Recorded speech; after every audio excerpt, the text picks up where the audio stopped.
انسان کو اس کی ساری مشقت سے کیا فائدہ؟ ہمارے لیے آج کی پہلی تلاوت جامعہ کی کتاب اس کے پہلے باب کی دوسری اور دوسرے باب کی 21ویں سے 23ویں آیت۔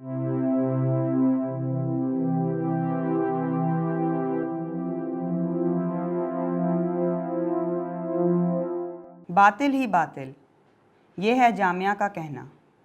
باطل ہی باطل، سب کچھ باطل ہے، کیونکہ ایک انسان ایسا ہے جس کی محنت، حکمت، علم اور ہنرمندی سے ہے، پر وہ اسے دوسرے ایسے آدمی کے حصے کے لیے چھوڑ جائے گا جس نے محنت نہیں کی۔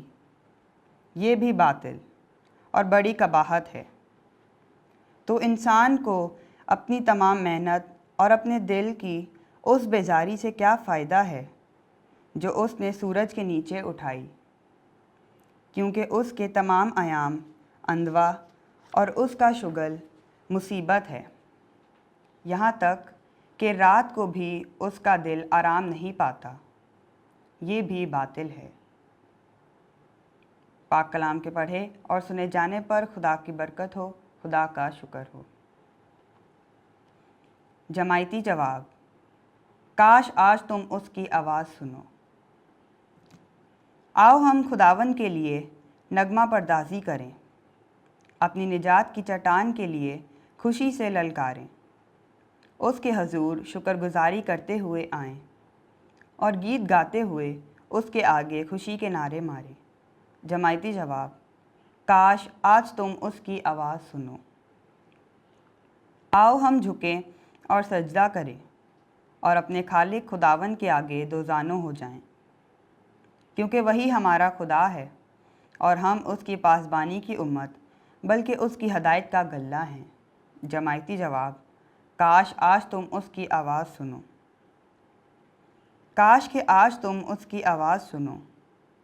تم اپنے دل کو سخت نہ کرو، جیسا مریبہ میں یا جیسا مسا کے دن بیابان میں کیا تھا، جہاں تمہارے اجداد نے میرا امتحان کیا اور میرے کاموں کو دیکھ کر بھی مجھے آزمایا۔